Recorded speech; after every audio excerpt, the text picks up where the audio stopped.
Good morning! Wow, grabe. Mag-a-update tayo ngayon sa aking mga sili-sigang. Ayan na po, napakalaki na po nila. Pero grabe ang kanyang mga bunga. Hitik na hitik sa bunga yung aking mga sili-sigang na nakatanim po sa paso.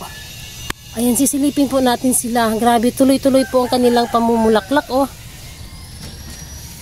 Ayan, nung nakaraan na-vlog natin sila, medyo maliit pa lang ito.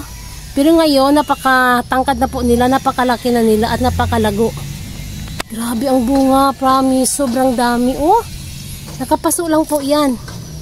Ayan, nasa baba po yung kanyang mga bunga, oh.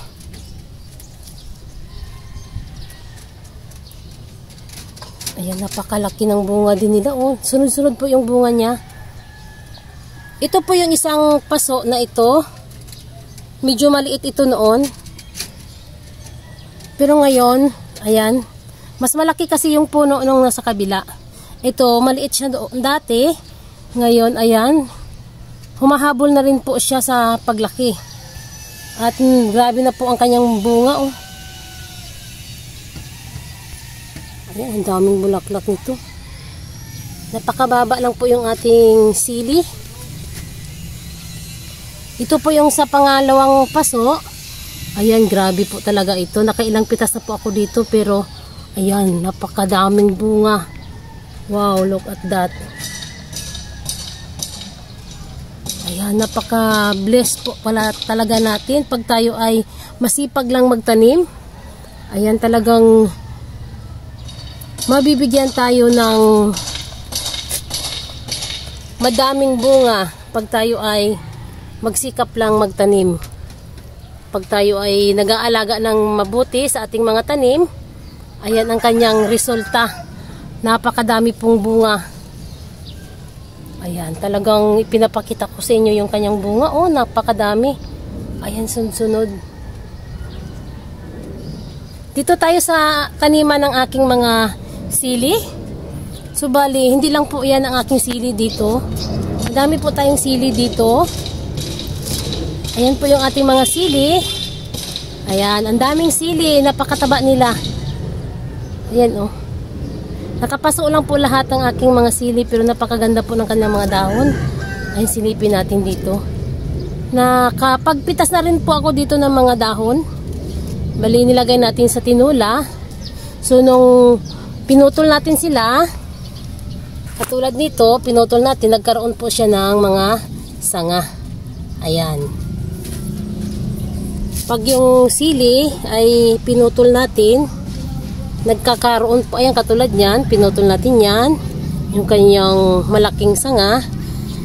Ang mangyayari, nagkakaroon po siya ng maraming anak, mga maraming sumisibol na mga tangkay ng sili. Ayan. Bali ito, mayroong alugbati na tumubo dito sa taniman ng aking mga paso ng sili.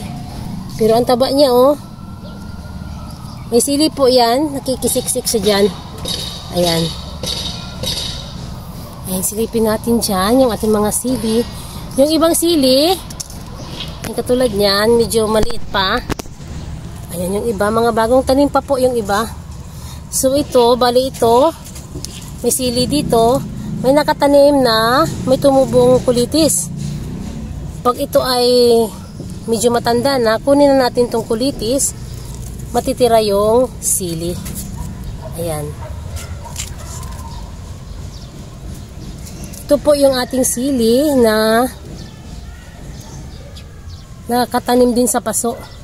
Pero ayan, namumulaklak na po siya. Hindi ko sure kung anong variety ng sili na ito. Ayan. Ayan ang ating sili sigang dyan. Ayan.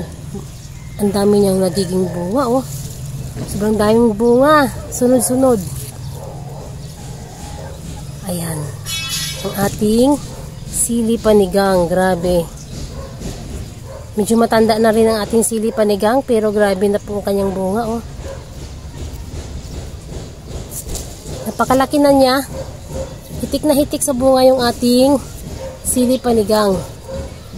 Itong ating sili labuyo dito, ayan, napakadami niyang bunga. Oh, ito yung bago nating unang naitanim na kumuha tayo dito sa seeds ng mother niya. Ayun na po yung mother ng ating sili na labuyo. Yung sili na ito, yung pisat ang tawag nila dito. Yung pwede siyang ipisat sa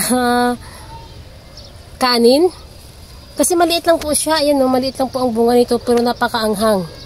Yan po yata yung sili na native lang siya. Ayan. Bali, nagtanim ako, nagpunla ako ng sili na yan. Ito na po ang kanyang nagiging. Ayan, ganyan na po ang kanyang nagiging seeds at nagiging ganito na siya. Lumaki na yung seeds na ating naipunla na galing dyan. Ayan. Ayan.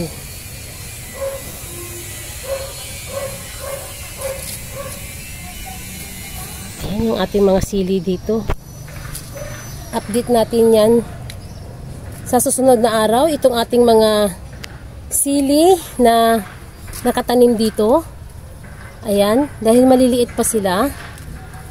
Hindi ko sure kung saan ko, basta po hinagis ko lang po ito doon sa may, ito mga ito, kinuha ko doon sa paso na pinaghagisan doon ng mga buto-buto ng mga sili. Iba-ibang variety kasi ang sili na nabibili natin doon sa palengke. Pag wala tayong sili na mapipitas na galing dito, dahil minsan nauubusan talaga dahil kinakain din ng ibon. So bali, bumibili tayo sa palengke, kaya ayan, hindi natin alam kung anong variety ng iba. Pero ang itong mga nandito, ito talaga ay naipunla kung galing doon sa mother ng sili na ito. Kaya ayan, maliliit siya pero sobrang anghang.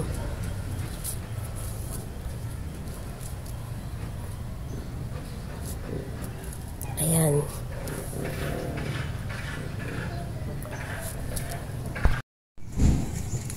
Ito naman yung ating pinagpunlaan ng ating sili.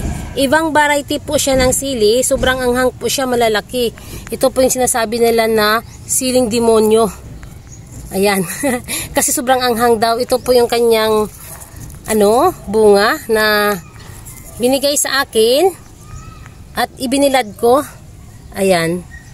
So sana mabubuhay siya. Kasi binigay lang po sa akin itong bunga na ito. Ang sabi ay mabubuhay daw. Sana ito ay mabuhay at atin siyang itatanim. And update tayo dyan sa susunod sa ating sili na naipunla dito. Kung siya ay mabubuhay. Ayan. Dito ko rin siya itinanim.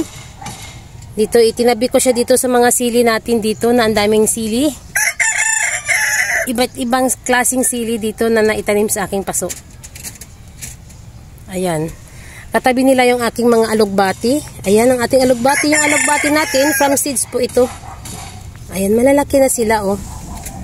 Ayan, bilis po tumubo ng mga alugbati na galing sa buto. Ayan, siksikan po sila sa paso. Ayan, oh.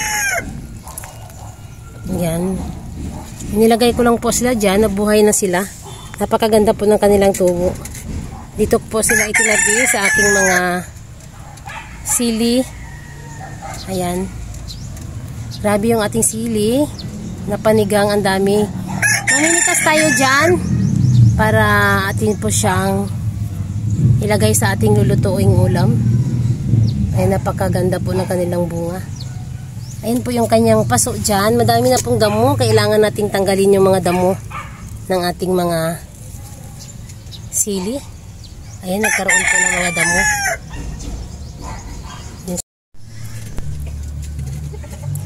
Okay, ayan na po yung ating pipitasin. Bali, dito sa baba natin sila pitasin dahil sumasayad na po sila, oh. Ayan, pitasin natin yan. Ayan, oh, ang dami dito sa baba. Ayan, bali, 4 lang yung pitasin natin ngayon para ilagay natin sa ating uulamin. Ayan.